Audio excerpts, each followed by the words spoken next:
Imaginez une île où le brouillard ne se lève jamais complètement. Une terre où chaque colline cache un tombeau plus ancien que les pyramides, où chaque pierre porte la mémoire de batailles oubliées par le reste de l'Europe. L'Irlande n'est pas simplement un pays, c'est un palimpseste vivant, une énigme géologique et humaine qui a défié Rome, survécu aux Vikings, résisté à l'Angleterre pendant 8 siècles et finalement forgé sa propre destinée dans le sang et l'encre. Pourquoi cette petite île a-t-elle attiré tant de conquérants ? Pourquoi ses habitants ont-ils préservé une langue que personne ne comprenait plus ? Comment une nation peut-elle mourir de faim au XIXe siècle alors que ses champs exportent du grain ? Et surtout, comment ce pays déchiré est-il devenu le symbole même de la lutte pour l'indépendance nationale ? Cette histoire commence bien avant les Celtes, dans une époque où l'Irlande n'était même pas une île. Il y a 12 000 ans, l'Irlande était encore reliée à la Grande-Bretagne par un pont de terre. Les glaciers recouvraient le nord de l'Europe, et les premiers chasseurs suivaient les troupeaux de rennes à travers des paysages de toundra. Puis, la glace a fondu. Les océans ont monté. L'Irlande est devenue une île, isolée du continent par une mer agitée qui allait définir son destin. Les premiers humains sont arrivés vers 8000 avant notre ère, probablement en bateau depuis l'Écosse. C'étaient des chasseurs-cueilleurs du Mésolithique qui ont laissé des traces à Moonsandal, dans le comté de Derry. Ils vivaient de saumon, de noisettes et de sangliers, construisant des huttes circulaires près des rivières. Pendant 3000 ans, ces populations sont restées nomades, se déplaçant au rythme des saisons. Puis, vers 4000 avant notre ère, quelque chose de révolutionnaire s'est produit. L'agriculture est arrivée. Les premiers fermiers néolithiques ont transformé l'Irlande. Ils ont défriché les forêts de chênes et de pins qui couvraient l'île, plantant du blé et de l'orge, élevant des moutons et des bovins. Mais leur plus grand mystère réside dans les monuments qu'ils ont laissés. Newgrange, dans la vallée de la Boyne, a été construit vers 3200 avant notre ère. 500 ans avant les pyramides de Gizeh et 1000 ans avant Stonehenge. C'est un tumulus circulaire de 80 mètres de diamètre, recouvert de pierres blanches de quartz qui brillaient au soleil comme un phare préhistorique. À l'intérieur, un couloir de 19 mètres mène à une chambre funéraire en forme de croix. Le prodige architectural se révèle au solstice d'hiver. Au lever du soleil, un rayon de lumière pénètre par une ouverture au-dessus de l'entrée et illumine la chambre centrale pendant exactement 17 minutes. Comment ces bâtisseurs néolithiques, sans écriture ni métal, ont-ils pu calculer avec une telle précision l'alignement astronomique ? Qui était-il pour investir tant de travail dans un tombeau ? Newgrange n'était pas unique. Gnos et Dowse, tout près, formaient un complexe funéraire qui suggère une société hiérarchisée, capable de mobiliser des centaines de travailleurs pendant des décennies. Les pierres gravées de spirales et de losanges racontent une cosmologie que nous ne comprendrons jamais complètement. L'âge du bronze est arrivé vers 2500 avant notre ère, apportant avec lui le métal, le commerce et la violence organisée. Les âges de bronze irlandaises se retrouvent aujourd'hui en Scandinavie et en Bretagne, preuve que l'île n'était pas isolée, mais au contraire, au cœur d'un réseau d'échanges atlantiques. C'est à cette époque que les premières fortifications sont apparues, des enceintes circulaires appelées rats ou ringforts, qui allaient marquer le paysage irlandais pendant 3000 ans. Plus de 40 000 de ces structures survivent encore aujourd'hui, vestiges silencieux d'une société constamment en état de guerre de basse intensité.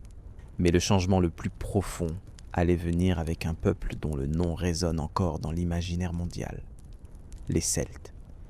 Le terme celte est trompeur. Il ne désigne pas un peuple unique, mais une mosaïque de tribus partageant des langues apparentées, des styles artistiques similaires et une structure sociale commune. Les Celtes ne sont pas arrivés en Irlande par une invasion massive, mais par vagues successives de migrations, de conquêtes et d'assimilation culturelle, probablement entre 800 et 300 avant notre ère.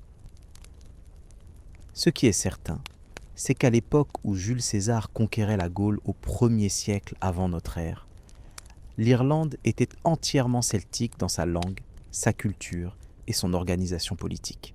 Les Romains appelaient l'île Hibernia, la terre de l'hiver, un nom qui reflétait à la fois sa position septentrionale et son caractère mystérieux. Les géographes romains la décrivaient comme une terre sauvage, habitée par des guerriers féroces et des druides au pouvoir surnaturel. Cette image n'était pas entièrement fausse. La société celtique irlandaise était complexe et stratifiée. Au sommet se trouvaient les rois, mais pas un seul roi suprême. L'Irlande était divisée en environ 150 tuatas, des royaumes tribaux indépendants, constamment en guerre les uns contre les autres pour le bétail, l'honneur et le territoire. Ces petits royaumes se regroupaient en 5 provinces principales.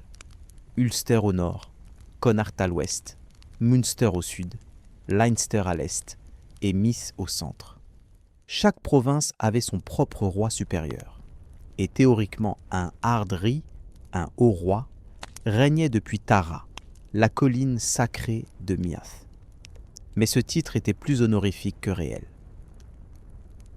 Le haut roi n'avait pas d'armée permanente, pas de bureaucratie, pas de pouvoir exécutif. Son autorité dépendait de sa capacité à négocier, intimider ou acheter la loyauté des autres rois. Ce système politique fragmenté allait devenir la malédiction de l'Irlande face aux invasions futures. Sous les rois se trouvaient les nobles, les guerriers professionnels qui formaient l'élite militaire. Ensuite venaient les hommes libres, fermiers, qui possédèrent leurs terres et leur bétail. Au bas de l'échelle sociale, les serfs travaillaient les terres des nobles. Mais il existait une classe qui transcendait cette hiérarchie, les druides et les philides, les poètes-juges. Ces hommes lettrés maîtrisaient la loi orale, la généalogie, l'histoire tribale et les rituels religieux. Ils pouvaient traverser les frontières tribales en temps de guerre, car leur personne était sacrée. Un poète pouvait détruire la réputation d'un roi par une satire bien placée, une arme plus puissante que n'importe quelle épée dans une société où l'honneur était tout. Cette tradition orale allait préserver la culture irlandaise à travers les siècles les plus sombres. La religion celtique restait essentiellement païenne, centrée sur la nature et les cycles saisonniers. Les druides officiaient lors de cérémonies dans des clairières sacrées, jamais dans des temples construits. Ils vénéraient des dizaines de dieux et de déesses, dont certains noms ont survécu dans les légendes médiévales. Dagda, le bon dieu, Morrigan, la déesse de la guerre, Lugh, le dieu solaire dont le nom a donné Lugnasa, la fête des moissons. Les Celtes croyaient en la réincarnation, ce qui expliquait peut-être leur réputation de guerriers sans peur. La mort n'était qu'un passage vers une autre vie. Les 4 grandes fêtes rythmaient l'année. Samhain le 1er novembre, marquant le début de l'hiver. Imbolc le 1er février, célébrant le retour de la lumière. Beltane le 1er mai, fête de la fertilité. Et Lugnasa le 1er août, fête des Eithfaer, récolte. Ces fêtes païennes allaient être christianisées mais jamais totalement effacées de la mémoire collective irlandaise. Rome n'a jamais conquis l'Irlande. Les légions se sont arrêtées en Grande-Bretagne, regardant vers l'ouest cette île brumeuse qu'ils considéraient comme trop pauvre et trop dangereuse pour valoir l'effort d'une invasion. L'historien Tacite rapporte qu'Agricola, gouverneur de Bretagne, avait envisagé la conquête de l'Irlande avec une seule légion. Mais Rome avait d'autres priorités. Cette absence de conquête romaine allait avoir des conséquences immenses. L'Irlande n'a jamais connu les routes pavées, les aqueducs, les villes murées, le droit romain et surtout la langue latine qui allait unifier le reste de l'Europe occidentale. Elle est restée tribale, rurale et gaélique, mais elle n'est pas restée isolée. Au 5e siècle de notre ère, pendant que l'Empire romain s'effondrait sous les coups des barbares, l'Irlande connaissait une transformation silencieuse mais radicale. Le christianisme est arrivé. Les premières traces de christianisme en Irlande datent du début du 5e siècle, probablement apportées par des esclaves et des marchands bretons. En 432, selon la tradition, un esclave évadé nommé Patrick est revenu en Irlande comme évêque missionnaire. L'histoire de Saint Patrick est entrelacée de légendes et de faits historiques difficiles à démêler. Ce qui est certain, c'est qu'il n'était pas le premier chrétien en Irlande, mais il a été le plus efficace. Patrick n'a pas imposé le christianisme par la force. Il a converti les rois d'abord, sachant que leur sujet suivrait. Il a adapté le message chrétien aux structures celtiques existantes, transformant les druides en prêtres, les fêtes païennes en fêtes chrétiennes, les lieux sacrés en sites d'église. La croix celtique, avec son cercle unissant les bras de la croix, symbolise cette fusion du christianisme et de la spiritualité celtique. En quelques générations, l'Irlande est devenue non seulement chrétienne, mais intensément monastique. Des monastères ont surgi partout sur l'île, créant une civilisation unique. Ces monastères n'étaient pas simplement des lieux de prière, mais des centres d'apprentissage, d'art et de production économique. Les moines irlandais ont développé un système d'écriture qui combinait l'alphabet latin et les traditions orales gaéliques. Ils ont copié et préservé des manuscrits classiques latins et grecs que le reste de l'Europe était en train de perdre dans le chaos des invasions barbares. Le livre de Kells, créé vers 800 de notre ère, reste l'un des plus beaux manuscrits enluminés jamais produits. Avec ses entrelacs impossibles, ses couleurs vibrantes et sa calligraphie parfaite. Chaque page est une méditation visuelle, un acte de dévotion transformé en art pur. Les moines irlandais ne se sont pas contentés de préserver la connaissance, ils l'ont exportée. À partir du VIe siècle, des missionnaires irlandais se sont répandus à travers l'Europe, refondant le christianisme sur le continent. Saint Colomban a établi des monastères en Gaule, en Suisse et en Italie du Nord. Saint Brendan, selon la légende, aurait navigué jusqu'en Amérique dans un cuirage de cuir. 1000 ans avant Colomb. Ces voyages monastiques créaient un réseau intellectuel qui reliait l'Irlande, l'Écosse, l'Angleterre et le continent. Pendant que l'Europe mérovingienne et carolingienne émergeait lentement du chaos post-romain, l'Irlande était devenue, paradoxalement, l'un des centres culturels les plus dynamiques de la chrétienté occidentale. Les historiens appellent cette période l'âge d'or irlandais, une époque où les scribes irlandais préservaient Virgile et Aristote, tandis que le reste de l'Europe avait oublié comment lire le grec. Mais cet âge d'or était fragile. Il reposait sur la stabilité relative d'une société tribale et sur l'isolement géographique de l'île. Ces deux conditions allaient être brutalement rompues à la fin du 8e siècle. En 795, les annales monastiques irlandaises enregistrent une attaque terrifiante. Des navires étrangers ont pillé le monastère de Lambay Island, au large de Dublin. C'était le premier raid viking en Irlande. D'autres ont suivi rapidement. En 797, les Vikings ont attaqué le monastère de Lindisfarne en Angleterre. Ces raids n'étaient pas aléatoires, mais le début d'une expansion scandinave qui allait transformer l'Europe du Nord. Les Vikings norvégiens cherchèrent des richesses, des esclaves et des terres. Les monastères irlandais, riches, non fortifiés et pacifistes, étaient des cibles idéales. Les premières décennies des raids vikings ont été dévastatrices. Les longships scandinaves remontaient les rivières, frappèrent sans prévenir, pillaient les églises et les monastères, tuaient ou capturaient les moines et disparaissaient avant que les guerriers locaux puissent réagir. Les moines appelaient en ces envahisseurs les gentils, un terme ironique qui reflétait peut-être la différence entre les vikings norvégiens, relativement civilisés, et leurs cousins danois encore plus violents. Les annales monastiques, notre principale source pour cette période, sont remplies de lamentations. De la fureur des hommes du Nord, « Délivre-nous Seigneur » devient une prière récurrente. Mais les Vikings n'étaient pas simplement des barbares destructeurs. Ils étaient aussi des commerçants, des navigateurs exceptionnels et finalement des colonisateurs. Vers 840, la nature de la présence viking en Irlande a changé.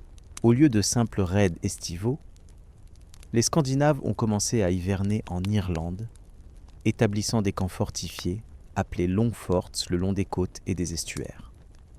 Ces camps sont devenus permanents. Dublin, fondé vers 941, était à l'origine un long fort viking à l'embouchure de la Liffey. Cork, Waterford, Wexford, Limerick. Toutes les grandes villes côtières d'Irlande ont été fondées par les Vikings. C'est un paradoxe frappant. Les Celtes irlandais, après 3000 ans d'occupation de l'île, n'avaient jamais construit de ville. Les Vikings, en quelques générations, ont créé un réseau urbain qui allait définir la géographie politique irlandaise jusqu'à aujourd'hui.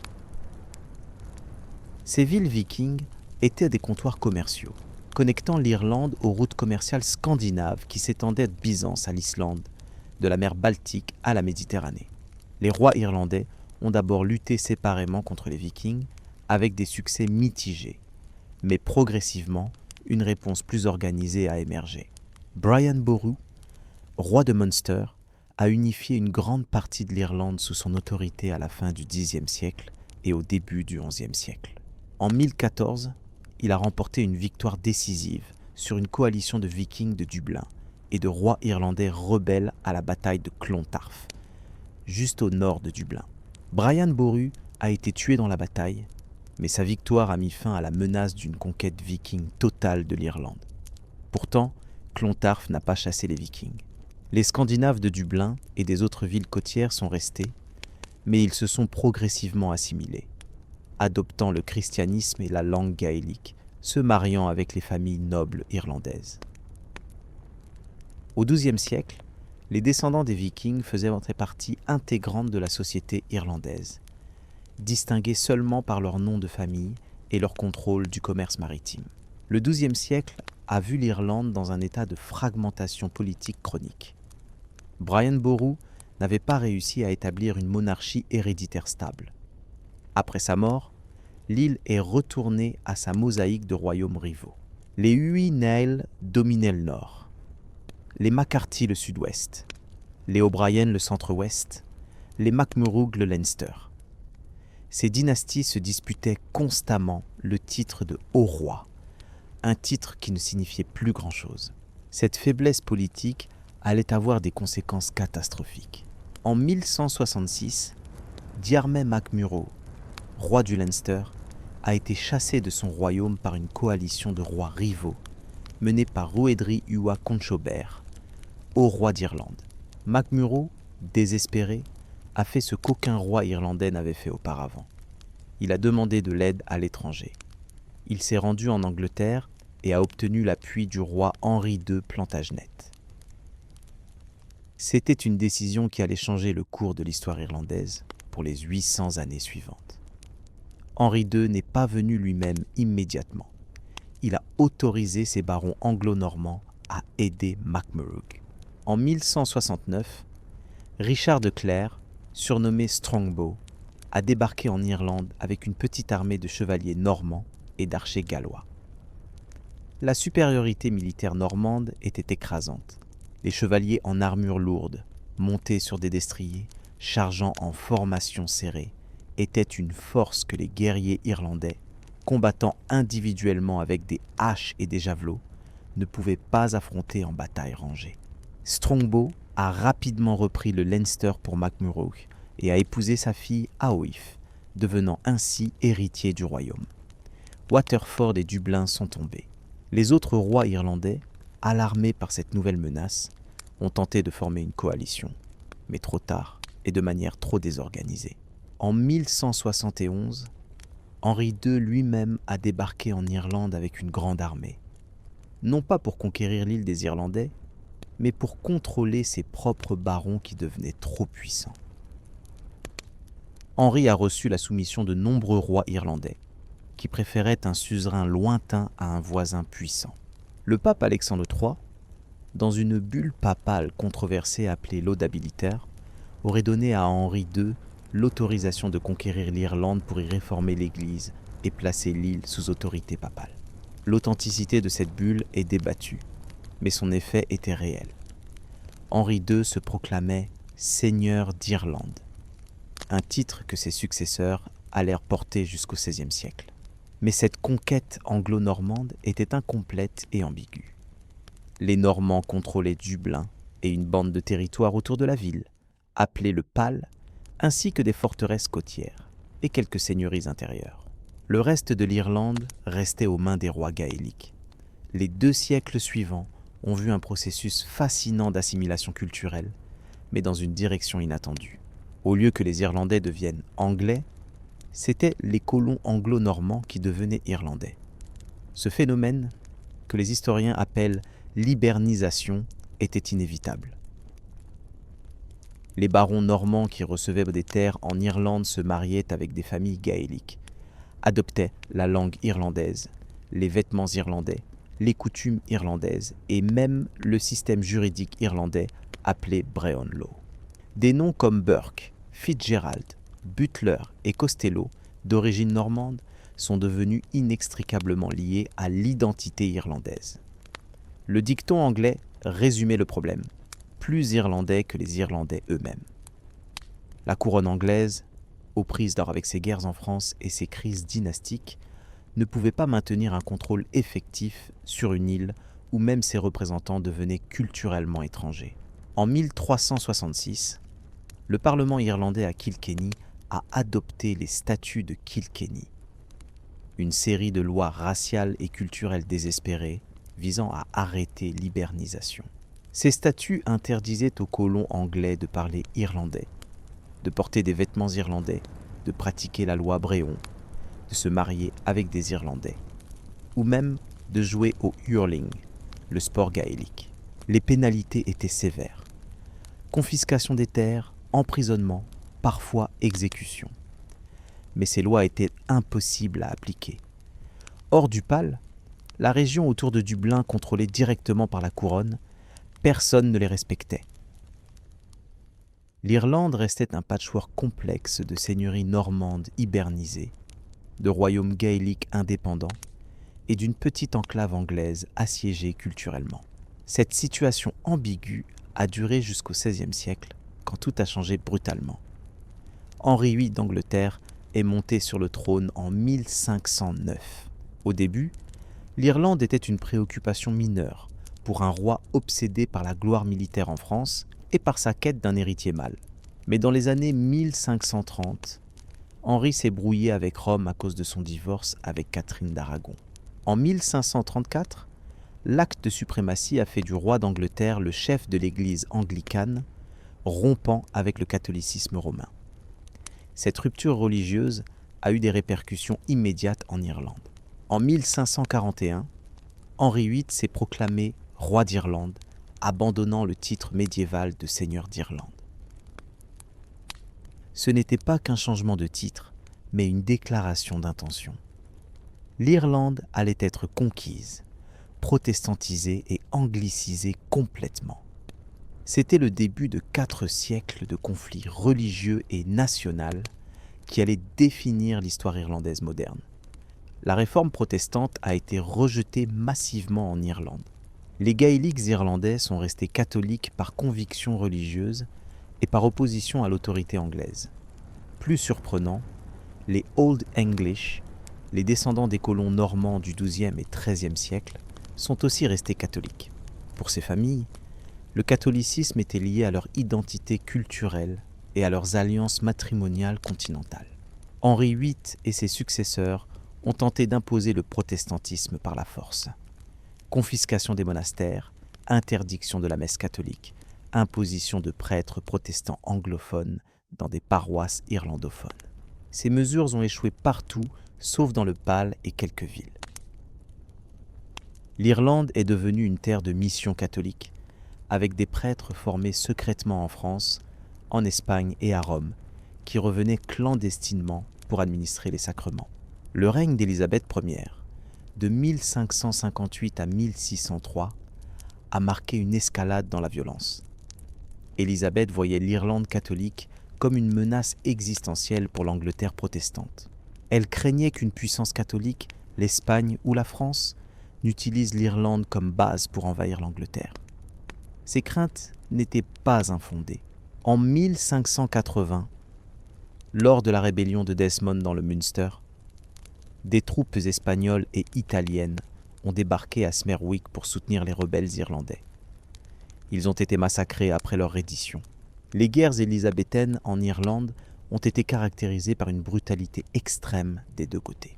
Les commandants anglais comme Walter Raleigh et Edmund Spencer, qui seraient célèbres comme poètes, ont mené des campagnes de terre brûlée, détruisant les récoltes pour affamer la population, tuant le bétail, brûlant les villages. Des milliers d'Irlandais sont morts de famine et de maladie, autant que de violences directes. La plus grande rébellion a été la guerre de 9 ans, de 1594 à 1603, menée par Hugh O'Neill, comte de Tyrone, et Red Hugh O'Donnell, seigneur de l'Ulster. O'Neill était un chef militaire brillant, formé en Angleterre, qui comprenait les deux systèmes, gaélique et anglais. Il a modernisé son armée, obtenant des mousquets et des piques, entraînant ses hommes selon des tactiques européennes. En 1598, O'Neill a remporté la victoire de Yellowford, la plus grande défaite anglaise en Irlande, tuant plus de 2000 soldats anglais. Pour un moment, il a semblé que l'Irlande gaélique pourrait réellement gagner son indépendance. O'Neill a demandé l'aide de l'Espagne catholique. En 1600, une flotte espagnole est arrivée, mais à Kinsale, dans le sud loin de la base d'O'Neill, dans le nord. La bataille de Kinsale, en 1601, a été un désastre.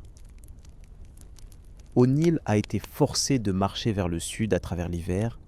Son armée est arrivée épuisée et les Anglais ont remporté une victoire décisive. Les Espagnols sont repartis. O'Neill s'est retiré vers le nord et a continué une guérilla pendant 2 ans. Mais la cause était perdue. En 1603, O'Neill s'est rendu. Ironiquement, Élisabeth Ier est morte le même jour à Londres, sans le savoir. Le nouveau roi, Jacques Ier, a été relativement clément. O'Neill a été autorisé à garder ses titres et une partie de ses terres. Mais en 1607, O'Neill, O'Donnell et une centaine de nobles gaéliques de l'Ulster ont fui l'Irlande pour le continent dans un événement appelé la fuite des comtes. Les raisons exactes restent débattues. Fuyait-il une arrestation imminente? Ou cherchait-il une dernière fois l'aide espagnole? Peu importe, leur départ a laissé l'Ulster sans leadership gaélique. C'était l'opportunité que la couronne attendait. Le gouvernement anglais a confisqué 6 comtés entiers de l'Ulster et a lancé la plantation d'Ulster, le projet de colonisation le plus systématique et le plus réussi de l'histoire britannique. Des dizaines de milliers de colons protestants, principalement des Écossais presbytériens des Lowlands et des Anglais, ont reçu des terres confisquées en Ulster. Les propriétaires gaéliques ont été expulsés vers des terres marginales ou complètement déplacées. Des villes fortifiées comme Derry et Coleraine ont été fondées. L'Ulster, qui avait été le bastion le plus gaélique et le plus catholique de l'Irlande, est devenu en quelques décennies une région à majorité protestante. Cette transformation démographique allait avoir des conséquences qui résonnent jusqu'à aujourd'hui. Les descendants de ces colons, les Scots-Irish ou Ulster Scots, ont développé une identité distincte, farouchement protestante, farouchement loyale à la couronne britannique et profondément méfiante de leurs voisins catholiques. La ligne de fracture tracée au début du XVIIe siècle divise encore l'Irlande du Nord. Charles Ier a continué la politique de son père, mais avec moins de compétences. En 1641, la guerre civile a éclaté en Angleterre entre le roi et le Parlement. L'Irlande a explosé simultanément dans une rébellion complexe et multiforme. En Ulster, les catholiques gaéliques, enhardis par l'affaiblissement de l'autorité royale, se sont soulevés contre les colons protestants, massacrant peut-être 3000 à 4000 colons et en expulsant des dizaines de milliers d'autres. La propagande protestante a multiplié ces chiffres par 10, créant un mythe de génocide qui allait justifier des représailles futures. Les Old English catholiques du PAL, traditionnellement loyaux à la couronne, ont rejoint la rébellion, non par désir d'indépendance, mais pour défendre le catholicisme et leurs droits féodaux. En 1642, les rebelles ont formé la Confédération catholique irlandaise, avec un parlement à Kilkenny une armée et un objectif: négocier la tolérance religieuse et l'autonomie politique sous la couronne anglaise. Cette rébellion s'est transformée en une guerre civile extrêmement complexe, impliquant au moins 5 factions. Les confédérés catholiques irlandais, les royalistes protestants loyaux à Charles Ier, les parlementaires protestants loyaux au Parlement anglais, les covenantaires écossais en Ulster et une armée papale envoyée par Rome. Les alliances changeaient constamment. Pendant 8 ans, l'Irlande a été dévastée par la guerre. Puis, en 1649, tout a changé. En Angleterre, le Parlement a gagné la guerre civile, le roi Charles Ier a été exécuté, et Oliver Cromwell, le général parlementaire, est devenu Lord Protector de la République anglaise. Cromwell a décidé de régler le problème irlandais une fois pour toutes. En août 1649, Cromwell a débarqué en Irlande avec 12 000 vétérans endurcis de la guerre civile anglaise.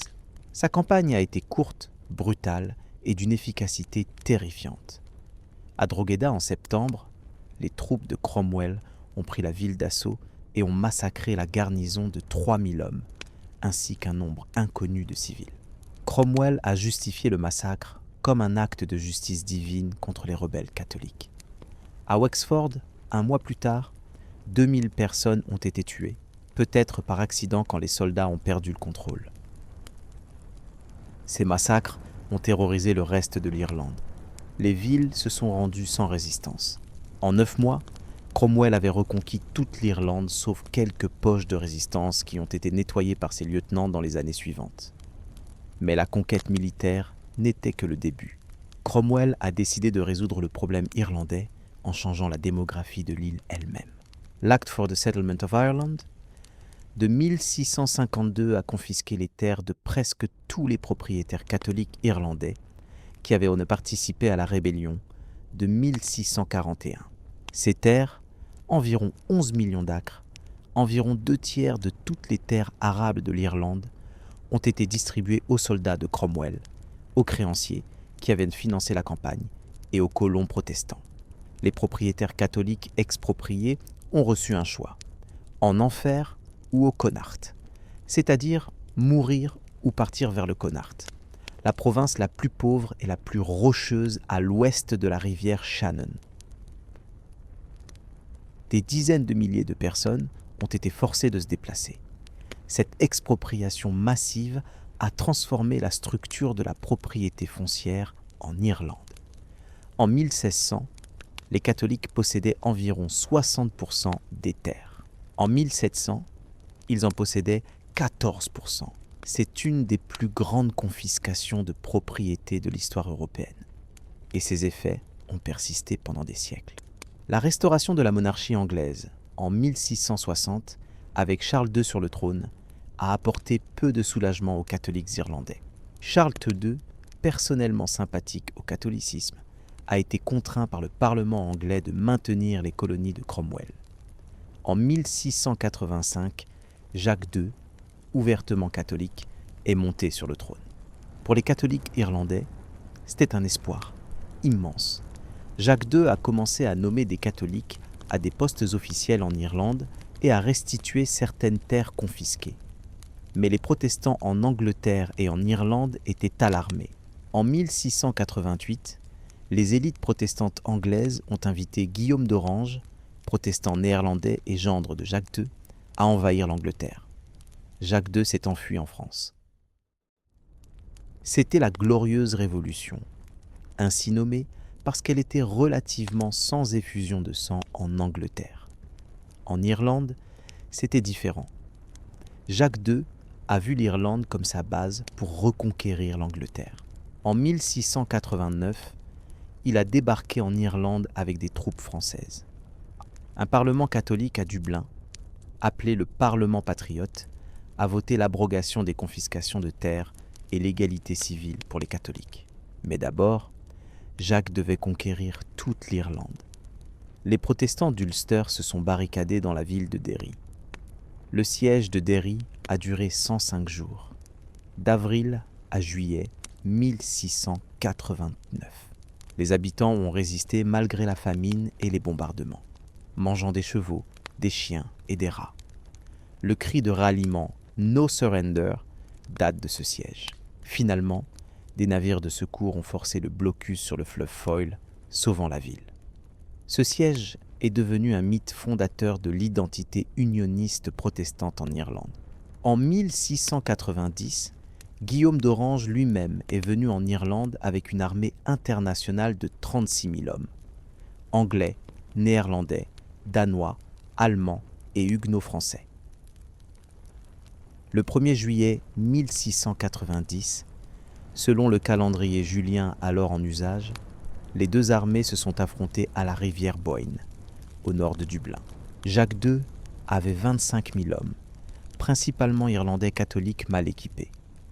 Guillaume d'Orange avait une artillerie supérieure et des troupes professionnelles. La bataille elle-même n'a pas été particulièrement sanglante, environ 2000 morts au total, et tactiquement, elle était indécise. Mais psychologiquement, elle a été décisive.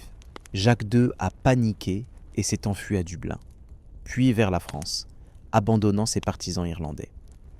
Guillaume a marché sur Dublin sans opposition. La guerre a continué pendant 1 an, mais l'issue ne faisait plus de doute. Le traité de Limerick en 1691 a mis fin à la guerre. Les termes étaient relativement généreux. Pardon pour les rebelles, garantie religieuse pour les catholiques et pour ceux qui le souhaitaient, le droit de partir pour la France. Environ 14 000 soldats irlandais, les Wild Geese, ont choisi l'exil et ont formé des brigades irlandaises dans les armées de France, d'Espagne et d'Autriche. Ces hommes et leurs descendants allaient devenir une diaspora militaire, combattant dans toutes les grandes guerres européennes du XVIIIe siècle. Le Parlement anglais a presque immédiatement violé le traité de Limerick. Entre 1695 et 1710, une série de lois pénales ont été adoptées, visant explicitement à marginaliser les catholiques économiquement, politiquement et culturellement. Les lois pénales interdisaient aux catholiques de voter, de siéger au Parlement, de devenir avocat ou juge, d'acheter des terres, d'hériter des terres d'un protestant, de louer des terres pour plus de 31 ans, de posséder un cheval valant, plus de 5 livres, de porter des armes ou de recevoir une éducation catholique en Irlande ou à l'étranger. Le clergé catholique a été banni, bien que cette loi n'ait jamais été rigoureusement appliquée. La terre d'un propriétaire catholique devait être divisée également entre tous ses fils, fragmentant les propriétés, sauf si l'aîné se convertissait au protestantisme, auquel cas il héritait de tout. Ces lois n'étaient pas conçues pour convertir les catholiques par la persuasion, mais pour les appauvrir et les exclure de toute participation à la vie publique. Le philosophe Edmund Burke, lui-même protestant irlandais, a décrit les lois pénales comme une machine aussi bien adaptée à l'oppression, l'appauvrissement et la dégradation d'un peuple que n'importe quoi sorti de la perversité de l'ingéniosité humaine. Le XVIIIe siècle a été une période étrange en Irlande. Pour l'ascendancie protestante, la petite élite de propriétaires fonciers anglicans qui contrôlait le Parlement irlandais à Dublin, c'était un âge d'or. Dublin est devenue une des plus belles villes géorgiennes d'Europe, avec ses places élégantes, ses maisons en briques rouges et ses bâtiments publics néoclassiques. Le Parlement irlandais, bien que subordonné au Parlement britannique par le Declaratory Act de 1720, jouissait d'une certaine autonomie sur les affaires intérieures et les impôts. Des penseurs comme Jonathan Swift, doyen de la cathédrale Saint-Patrick, défendaient les intérêts irlandais, protestant contre l'exploitation économique de l'Irlande par l'Angleterre. Mais cette prospérité était construite sur une inégalité radicale. La grande majorité de la population, les catholiques et les presbytériens dissidents, étaient exclus du pouvoir politique et économique. Les paysans catholiques vivaient dans des cabanes de tourbe, parlaient irlandais, pratiquaient leur religion en scred dans des masrocs dans la campagne et survivaient principalement de pommes de terre. Les pommes de terre étaient devenues l'aliment de base des pauvres Irlandais au cours du XVIIIe siècle. Introduites d'Amérique du Sud, Elle produisait plus de calories par acre que n'importe quelle autre culture et poussait bien dans le climat humide irlandais. Une famille pouvait survivre sur le rendement d'un petit lopin de terre. Cette dépendance totale sur une seule culture, cependant, créait une vulnérabilité catastrophique qui allait se révéler au siècle suivant. Mais dans la seconde moitié du XVIIIe siècle, une nouvelle conscience politique commençait à émerger parmi les classes moyennes protestantes et catholiques. Inspirés par les révolutions américaines et françaises, des Irlandais de différentes confessions ont commencé à imaginer une nation irlandaise indépendante et égalitaire.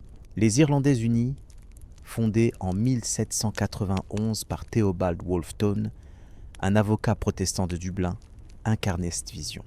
Leur objectif était de briser la connexion avec l'Angleterre, source infaillible de tous nos maux politiques, et d'unir l'ensemble du peuple irlandais, sous le nom commun d'Irlandais, à la place des dénominations de protestants, catholiques et dissidents.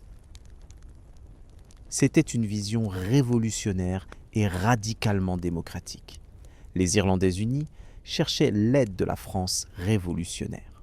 En 1798, une flotte française a tenté de débarquer des troupes en Irlande, mais a été dispersée par les tempêtes. En mai 1798, les Irlandais unis ont lancé une rébellion générale sans attendre les Français. L'insurrection a été la plus sanglante de l'histoire irlandaise. La rébellion de 1798 a été principalement concentrée dans le Wexford, où 30 000 rebelles, principalement des paysans catholiques armés de piques, ont remporté des victoires initiales contre l'armée britannique. Mais le manque de coordination avec les autres régions, les divisions internes et la supériorité de l'artillerie britannique ont condamné la rébellion. À Vinegar Hill, en juin, les Britanniques ont écrasé la principale force rebelle. Les représailles ont été féroces. Villages brûlés, exécutions sommaires, tortures pour obtenir des informations sur d'autres rebelles. Entre 10 000 et 30 000 personnes sont mortes en quelques mois. Wolfton, capturé après une tentative française tardive de débarquement, s'est suicidé en prison. La rébellion avait échoué, mais elle avait démontré quelque chose de crucial. L'Irlande ne pouvait pas être gouvernée par la simple coercition. Le gouvernement britannique en a tiré la conclusion que le Parlement irlandais, même dominé par les protestants, était trop indépendant et potentiellement dangereux. En 1800, l'acte d'union a dissous le Parlement irlandais et a intégré l'Irlande dans le Royaume-Uni de Grande-Bretagne et d'Irlande. L'Irlande envoyait désormais des députés au Parlement de Westminster à Londres. L'acte d'union a été adopté au Parlement irlandais par corruption massive. Des pots de vin, des titres de noblesse et des promesses de poste ont convaincu suffisamment de députés protestants de voter pour leur propre disparition. William Pitt, le Premier ministre britannique, avait promis que l'union serait suivie de l'émancipation catholique, permettant aux catholiques de siéger au Parlement. Mais le roi George III a refusé, considérant cela comme une violation de son serment de défendre le protestantisme. L'émancipation catholique ne viendrait que 30 ans plus tard, et uniquement parce qu'un homme a fait campagne pour elle avec une détermination inébranlable. Daniel O'Connell, un avocat catholique du Kerry, a fondé l'association catholique en 1823 pour faire campagne pour l'émancipation. Son génie a été d'organiser les masses catholiques irlandaises dans un mouvement politique de masse, financé par une cotisation d'un penny par mois que même les plus pauvres pouvaient payer. Des centaines de milliers de personnes ont adhéré. Les Monster Meetings d'O'Connell rassemblaient des foules énormes, créant un spectacle de pouvoir politique catholique que le gouvernement britannique ne pouvait ignorer. En 1828, O'Connell s'est présenté et a gagné un siège parlementaire dans le comté de Clare, bien qu'en tant que catholique, il ne puisse pas siéger. Le gouvernement britannique a été confronté à un choix. Soit accorder l'émancipation, soit risquer une rébellion catholique généralisée. En 1829, le Parlement a adopté le Catholic Relief Act, permettant aux catholiques de siéger au Parlement et d'occuper la plupart des fonctions publiques. C'était une victoire immense et pacifique. obtenue par l'organisation de masse plutôt que par la violence. O'Connell est devenu le libérateur. Encouragé par ce succès, O'Connell a lancé une campagne encore plus ambitieuse dans les années 1840, l'abrogation de l'acte d'union et le rétablissement d'un parlement irlandais. À nouveau, il a organisé des meetings monstres. À Tara, en août 1843, peut-être 500 000 personnes se sont rassemblées. Mais cette fois, le gouvernement britannique n'a pas cédé. Le Premier ministre Robert Peel a interdit un meeting prévu à Clontarf, menaçant de l'interdire par la force militaire. O'Connell, pacifiste convaincu, a annulé le meeting pour éviter l'effusion de sang. Ce recul a été perçu comme une défaite. Le mouvement d'abrogation a perdu son élan. Puis, en 1845, une catastrophe d'une ampleur inimaginable a frappé l'Irlande, détournant toute l'attention politique. La Grande Famine, Angorta mort en irlandais, a été la plus grande catastrophe démographique de l'histoire irlandaise moderne. En septembre 1845, une maladie fongique appelée Phytophthora infestans, venue probablement d'Amérique du Nord, a infecté les champs de pommes de terre à travers l'Europe.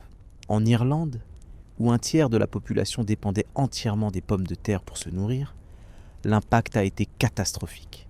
La récolte de 1845 a été partiellement détruite. Celle de 1846 a été presque totalement anéantie. Et celle de 1847 également. Les pommes de terre pourrissaient littéralement dans les champs, se transformant en une bouillie noire et puante en quelques jours. Sans pommes de terre, des millions de personnes n'avaient rien à manger. La famine qui a suivi a été aggravée par des politiques économiques rigides et par l'idéologie du laisser-faire qui dominait le gouvernement britannique. Le Premier ministre Lord John Russell et son trésorier Charles Trevelyan croyaient fermement que le gouvernement ne devait pas intervenir dans les mécanismes du marché. Même pendant que des gens mouraient de faim, l'Irlande continuait à exporter d'énormes quantités de grains, de bétail, de beurre et d'œufs vers l'Angleterre. Les propriétaires fonciers protestants, souvent absentéistes vivant en Angleterre, insistaient sur le paiement des loyers, expulsant les familles qui ne pouvaient pas payer. Des villages entiers ont été vidés. Des mesures de secours ont été mises en place. Des travaux publics pour donner de l'emploi, des soupes populaires, des workhouses. Mais c'était totalement insuffisant. Entre 1845 et 1852, environ 1 million de personnes sont mortes de faim, de maladies liées à la malnutrition comme le typhus et la dysenterie, ou d'inanition pure. 1 million supplémentaires a émigré, principalement vers l'Amérique du Nord, mais aussi vers l'Angleterre, l'Écosse, l'Australie. Les navires des migrants, surnommés navires cercueils, étaient surpeuplés et insalubres. Des milliers sont morts pendant la traversée et ont été jetés à la mer. En quelques années, la population de l'Irlande est passée de 8,5 millions à 6,5 millions. Certaines régions ont perdu plus du quart de leur population. Des langues locales, des musiques, des traditions entières ont disparu avec les morts et les émigrés. La structure sociale de l'Irlande rurale a été fracturée de manière irréparable. Et dans la mémoire collective irlandaise, la famine n'était pas simplement une catastrophe naturelle, mais un génocide par négligence, une preuve finale que le gouvernement britannique ne se souciait pas de la vie des Irlandais. L'émigration massive a créé une diaspora irlandaise globale, particulièrement aux États-Unis. Les Irlandais qui ont survécu à la traversée ont trouvé des conditions difficiles. Discrimination anti-catholique, emploi mal payé et dangereux, ghettos urbains surpeuplés. Mais progressivement, ils se sont organisés.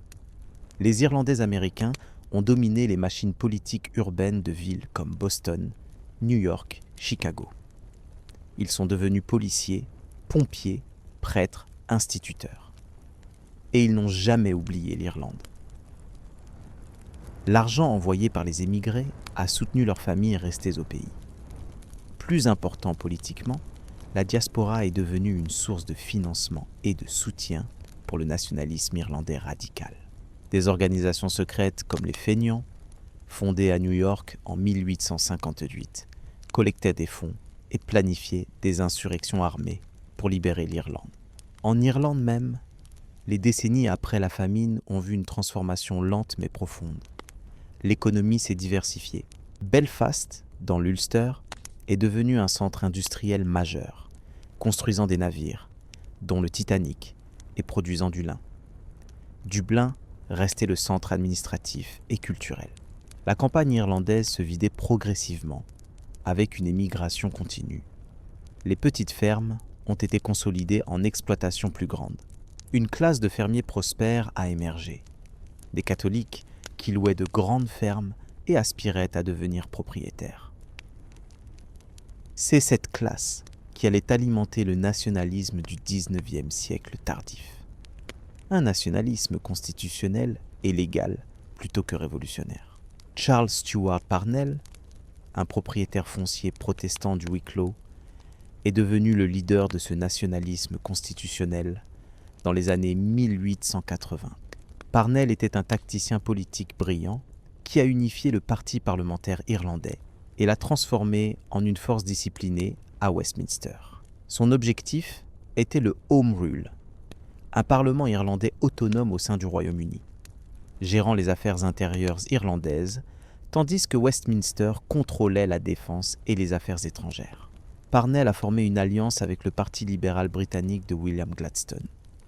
Simultanément, il a soutenu la Land League, un mouvement de masse qui luttait pour les droits des fermiers contre les propriétaires de foncier. Le boycott, un mot qui vient de cette époque d'un agent de propriétaire nommé Charles Boycott, que les fermiers irlandais ont refusé collectivement de servir, était une des tactiques de la Land League. Cette combinaison de pression parlementaire et de mobilisation de masse a presque réussi. En 1886, Gladstone a introduit le premier projet de loi sur le Home Rule au Parlement britannique. Il a été rejeté, divisant le Parti libéral. Un deuxième projet, en 1893, a été adopté par les communes, mais rejeté par la Chambre des Lords. Puis, la carrière politique de Parnell s'est effondrée dans un scandale. Il avait une liaison avec Catherine O'Shea, épouse d'un autre député. Quand le mari a demandé le divorce en 1890, nommant Parnell comme co-responsable, l'Église catholique irlandaise s'est retournée contre lui. Le parti parlementaire irlandais s'est divisé. Parnell est mort en 1891, à seulement 45 ans, usé par le stress. Pendant 2 décennies, le mouvement du Home Rule a stagné. Mais au tournant du XXe siècle, une nouvelle énergie culturelle et politique émergeait en Irlande. La Ligue gaélique, fondée en 1893, travaillait à préserver et revitaliser la langue irlandaise, qui était en déclin rapide. L'association athlétique gaélique promouvait les sports traditionnels irlandais comme le football gaélique et le hurling. Le théâtre littéraire irlandais, avec des écrivains comme W.B. Yeats, Lady Gregory et G.M. Synge, créait une littérature irlandaise moderniste enracinée dans les mythes et les réalités irlandaises. Cette renaissance culturelle irlandaise créait un sentiment que l'Irlande n'était pas simplement une province britannique arriérée, mais une nation ancienne avec sa propre civilisation et son propre destin. Ce nationalisme culturel se mêlait au nationalisme politique, créant une idéologie puissante qui allait alimenter la lutte pour l'indépendance.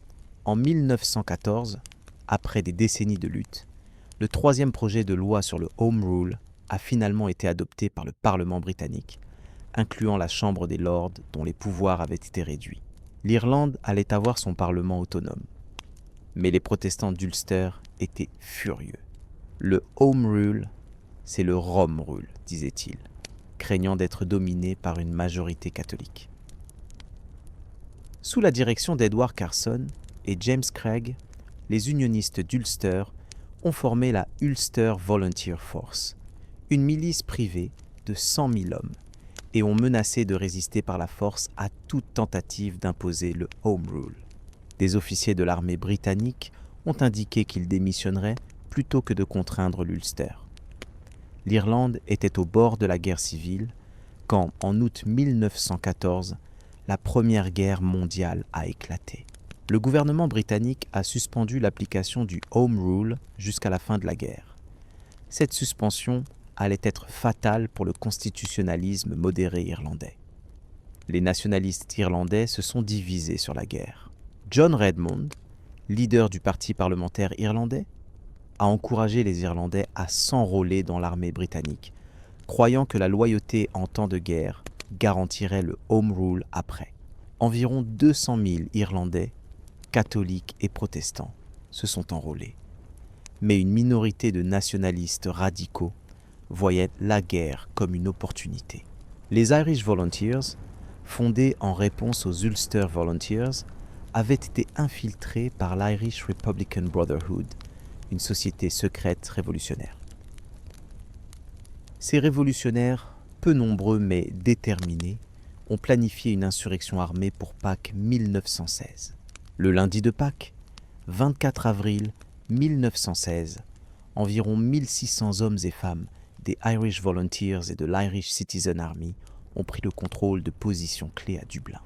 Ils ont occupé la General Post Office, le GPO, sur O'Connell Street, et Patrick Pearse a lu la proclamation de la République d'Irlande devant une foule perplexe.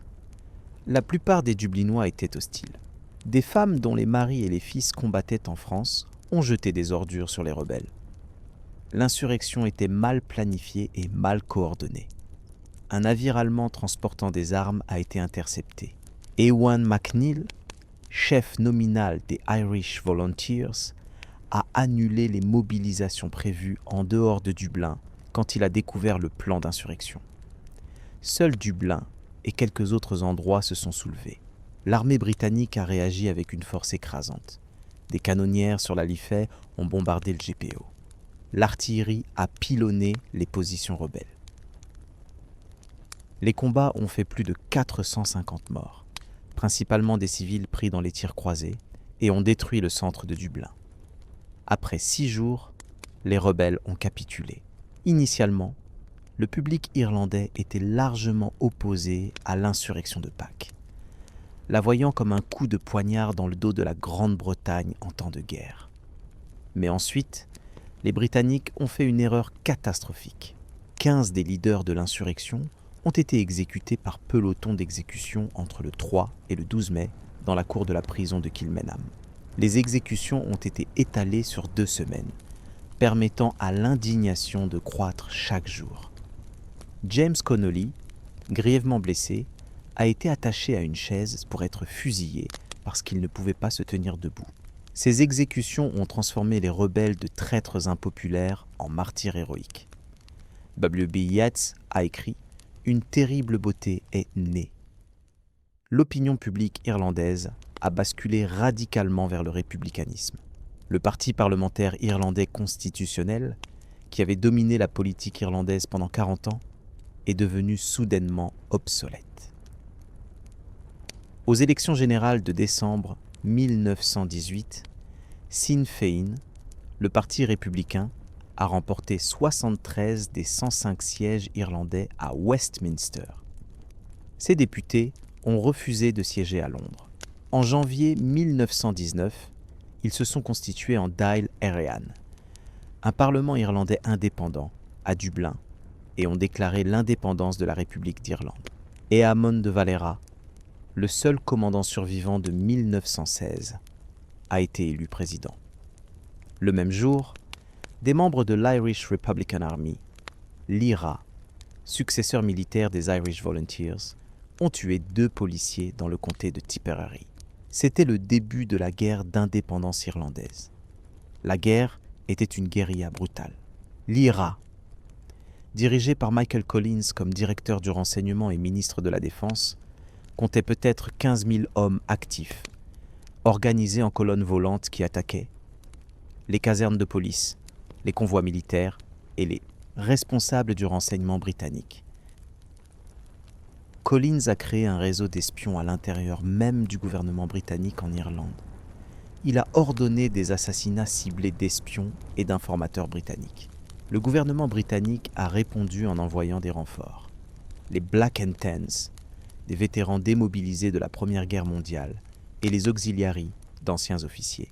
Ces forces, frustrées par la guérilla invisible, se sont livrées à des représailles contre les civils.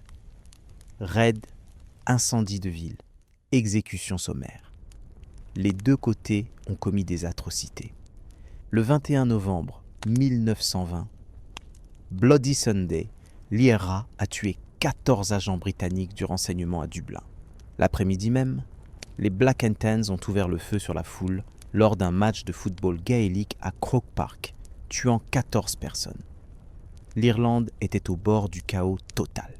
En juillet 1921, les deux parties, épuisées, ont accepté une trêve. Des négociations ont commencé à Londres entre des représentants irlandais, menés par Arthur Griffith et Michael Collins, et le gouvernement britannique de David Lloyd George. Les Britanniques offraient le statut de dominion, similaire au Canada ou à l'Australie, avec une autonomie substantielle, mais toujours au sein de l'Empire britannique, et exigeaient que les députés prêtent serment de fidélité à la couronne britannique. De plus, les 6 comtés à majorité protestante d'Ulster resteraient séparés, formant l'Irlande du Nord au sein du Royaume-Uni. Les négociateurs irlandais voulaient une république totalement indépendante et une Irlande unie. Lloyd George a exercé une pression énorme, menaçant de reprendre la guerre immédiatement et avec une force totale si les Irlandais rejetèrent l'accord. En décembre 1921, à 3 heures du matin, les négociateurs irlandais ont signé le traité anglo-irlandais. Collins a déclaré qu'il venait de signer son arrêt de mort.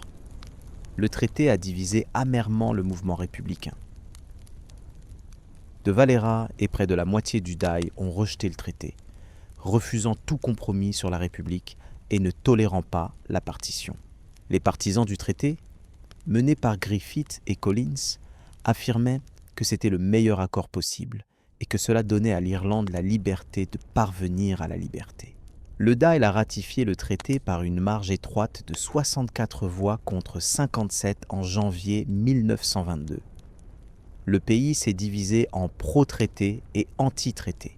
En juin 1922, la guerre civile irlandaise a éclaté.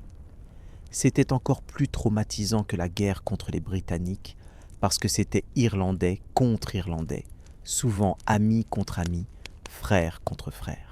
Les forces gouvernementales pro-traité, équipées par les Britanniques, avaient une supériorité militaire. Les anti-traités, républicains, menaient une guérilla désespérée. Les deux camps ont commis des exécutions extrajudiciaires. Michael Collins a été tué dans une embuscade républicaine en août 1922. 77 prisonniers républicains ont été officiellement exécutés par le gouvernement de l'État libre irlandais, et bien plus tués de manière informelle. En mai 1923, les républicains ont déclaré un cessez-le-feu, reconnaissant la défaite. L'État libre d'Irlande, qui allait devenir la République d'Irlande, a commencé son existence dans la pauvreté, la division et le traumatisme. C'était une société conservatrice, dominée par l'Église catholique qui exerçait une influence énorme sur l'éducation, la santé et la moralité publique. L'économie était principalement agricole. Le gouvernement a poursuivi des politiques protectionnistes, essayant de développer l'industrie nationale et de réduire la dépendance vis-à-vis de la Grande-Bretagne. La langue irlandaise, bien qu'officiellement la première langue nationale, continuait à décliner. En 1932, Éamon de Valera, qui avait rejeté le traité, est revenu au pouvoir par les urnes à la tête du Fianna Fáil. Il a progressivement démantelé les aspects du traité qui liait l'Irlande à la Grande-Bretagne. Abolition du serment de fidélité, abolition du poste de gouverneur général représentant le roi, et finalement en 1937, adoption d'une nouvelle constitution qui déclarait l'Irlande un État souverain, indépendant et démocratique, bien que ne se déclarant pas encore formellement république. Pendant la Seconde Guerre mondiale, l'Irlande est restée neutre, une politique appelée l'urgence.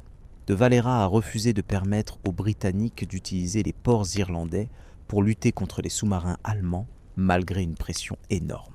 Cette neutralité était populaire en Irlande, affirmant l'indépendance du pays, mais elle a créé des tensions avec les Alliés. Environ 70 000 Irlandais se sont néanmoins enrôlés individuellement dans les forces britanniques. En 1949, l'État libre d'Irlande est officiellement devenu la République d'Irlande, quittant définitivement le Commonwealth britannique. Mais la partition restait. L'Irlande du Nord, avec sa majorité unioniste protestante, demeurait partie du Royaume-Uni. En Irlande du Nord, les catholiques nationalistes étaient systématiquement discriminés dans l'emploi, le logement et le droit de vote. Le gouvernement de Stormont, dominé par le parti unioniste d'Ulster, maintenait cette discrimination par des lois électorales conçues pour garantir la suprématie protestante. Dans les années 1960, inspiré par le mouvement des droits civiques aux États-Unis, les catholiques d'Irlande du Nord ont commencé à manifester pour l'égalité des droits. Ces manifestations ont été attaquées par des loyalistes et parfois par la police. En août 1969, de graves émeutes à Belfast et Derry ont conduit le gouvernement britannique à envoyer l'armée britannique pour maintenir l'ordre. Initialement accueillie par les catholiques comme protection contre les foules loyalistes, l'armée est rapidement devenue perçue comme une force d'occupation. L'IRA provisoire, formée en 1969 à partir d'une scission de l'IRA officielle, a lancé une campagne armée pour forcer les Britanniques à se retirer d'Irlande du Nord. Ce conflit, appelé les Troubles, a duré 30 ans, de 1968 à 1998. Plus de 3500 personnes sont mortes. Républicains, loyalistes, soldats britanniques, policiers et beaucoup de civils innocents pris au milieu. L'IRA a mené des attentats à la bombe dans des pubs, des commerces et des cibles militaires, tuant des centaines. Les groupes paramilitaires loyalistes ont assassiné des catholiques dans des attaques sectaires. L'armée britannique a tué des civils non armés, notamment lors du Bloody Sunday en janvier 1972, quand des parachutistes ont tué 14 manifestants à Derry. Les prisons étaient remplies de prisonniers républicains et loyalistes. En 1981, 10 prisonniers républicains sont morts lors d'une grève de la faim à la prison de Maz, exigeant le statut de prisonnier politique. Leur chef, Bobby Sands, a été élu député au Parlement britannique alors qu'il mourait de faim. Les troubles semblaient insolubles, un cycle de violence alimentant plus de violence. Mais progressivement, par épuisement et par pragmatisme, un processus de paix a commencé. Gerry Adams du Sinn Féin, l'aile politique de l'IRA, et John Hume du SDLP, parti nationaliste constitutionnel, ont entamé un dialogue. Des négociations secrètes entre le gouvernement britannique et l'IRA ont eu lieu. En 1994, l'IRA a déclaré un cessez-le-feu. Les groupes loyalistes ont suivi. Après des années de négociations complexes impliquant les gouvernements britanniques et irlandais, les partis unionistes et nationalistes, et médiatisés par le sénateur américain George Mitchell, l'accord du Vendredi saint a été signé en avril 1998. L'accord établissait une assemblée d'Irlande du Nord, avec un gouvernement de partage du pouvoir entre unionistes et nationalistes. Reconnaissait le principe du consentement pour tout changement du statut de l'Irlande du Nord et créait des institutions de coopération transfrontalière entre le Nord et le Sud. Les Britanniques ont accepté de libérer progressivement les prisonniers paramilitaires et de réduire la présence militaire. En 1998, les référendums en Irlande du Nord et en République d'Irlande ont approuvé l'accord par des majorités écrasantes. La paix n'a pas été parfaite ni immédiate. L'Assemblée d'Irlande du Nord a été suspendue à plusieurs reprises à cause de désaccords et de la méfiance persistante. Mais progressivement, la normalité est revenue. Les checkpoints militaires ont disparu. Les touristes sont revenus. Les murs de la paix à Belfast séparant les quartiers catholiques et protestants restent en place. mais ils sont moins menaçants qu'avant. En 1998, John Hume et David Trumbull, leaders unionistes modérés, ont reçu le prix Nobel de la paix. En 2007, un événement impensable s'est produit. Ian Paisley, leader du parti unioniste démocrate et longtemps l'opposant le plus véhément aux républicains, est devenu Premier ministre d'un gouvernement de coalition avec Martin McGuinness. D'usine fait un comme vice-premier ministre. L'image de ces deux anciens ennemis travaillant ensemble et même plaisantant ensemble a symbolisé combien les choses avaient changé. Pendant que l'Irlande du Nord se débattait avec les troubles, la République d'Irlande a connu une transformation économique et sociale remarquable. Dans les années 1960 et 70, l'Irlande est passée d'une économie protectionniste agricole à une économie ouverte et industrialisée. L'adhésion à la communauté économique européenne en 1973 a donné accès au marché et aux fonds de développement européens. Dans les années 1990, l'Irlande a connu un boom économique spectaculaire appelé le tigre celtique. Des entreprises multinationales technologiques et pharmaceutiques, attirées par les faibles taux d'imposition des entreprises et une main-d'œuvre éduquée anglophone, ont établi leur siège européen à Dublin. L'emploi a explosé. Les salaires ont augmenté. L'émigration séculaire s'est inversée en immigration. L'Irlande, longtemps l'un des pays les plus pauvres d'Europe, est devenue l'un des plus riches. Cette prospérité a apporté des changements sociaux profonds.